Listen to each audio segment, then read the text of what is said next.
ಚಳಿಗಾಲಕ್ಕೆ ಮಾಡುವ ರಾಗಿ ಸೂಪ್. ಮಾಡುವ ವಿಧಾನ: ಮೊದಲಿಗೆ 2 ಗ್ಲಾಸ್ ಕುದಿಯುತ್ತಿರುವ ನೀರಿಗೆ 1 ಸಣ್ಣಗೆ ಹೆಚ್ಚಿರುವ ಕ್ಯಾರೆಟ್, 1 ಕಪ್ ಹೆಚ್ಚಿರುವ ಬೀನ್ಸ್, 1 ಕಪ್ ಹೆಚ್ಚಿರುವ ಎಲೆಕೋಸು, 1 ಕಪ್ ಕಾರ್ನ್, 2 ಸಣ್ಣಗೆ ಹೆಚ್ಚಿರುವ ಹಸಿಮೆಣಸಿನಕಾಯಿ ಹಾಕಿ ಮಿಕ್ಸ್ ಮಾಡಿ 10 ನಿಮಿಷ ಮೀಡಿಯಂ ಫ್ಲೇಮ್ನಲ್ಲಿ ಬೇಯಿಸಿಕೊಳ್ಳಿ.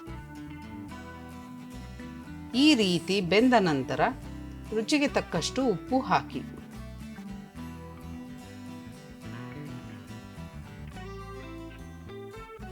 ಈಗ ಒಂದು ಬೌಲಿಗೆ 2 ಟೇಬಲ್ ಸ್ಪೂನ್ ರಾಗಿ ಹಿಟ್ಟು, ಸ್ವಲ್ಪ ನೀರು ಹಾಕಿಕೊಂಡು ತೋರಿಸಿರುವ ರೀತಿಯಲ್ಲಿ ಗಂಟಿಲ್ಲದಂತೆ ಚೆನ್ನಾಗಿ ಕಲಸಿಕೊಳ್ಳಿ.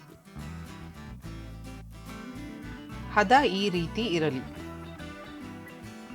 ಈಗ ಕಲಸಿರುವ ರಾಗಿ ಹಿಟ್ಟನ್ನು ಹಾಕಿಕೊಂಡು ಚೆನ್ನಾಗಿ ಉಟ್ಟಾಡಿಕೊಂಡು ಮೀಡಿಯಂ ಫ್ಲೇಮ್ನಲ್ಲಿ 5 ನಿಮಿಷ ಬೇಯಿಸಿಕೊಳ್ಳಿ.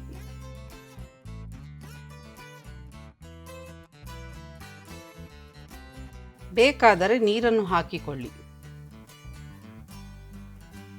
ಈಗ ರುಚಿಯಾದ ಆರೋಗ್ಯಕರವಾದ ರಾಗಿ ಸೂಪ್ ಮನೆಯವರೆಲ್ಲರೂ ಸವಿಯಬಹುದು. ಈ ವಿಡಿಯೋ ಇಷ್ಟ ಆದಲ್ಲಿ ಲೈಕ್, ಶೇರ್ ಹಾಗೂ ಸಬ್ಸ್ಕ್ರೈಬ್ ಮಾಡಲು ಮರೆಯಬೇಡಿ.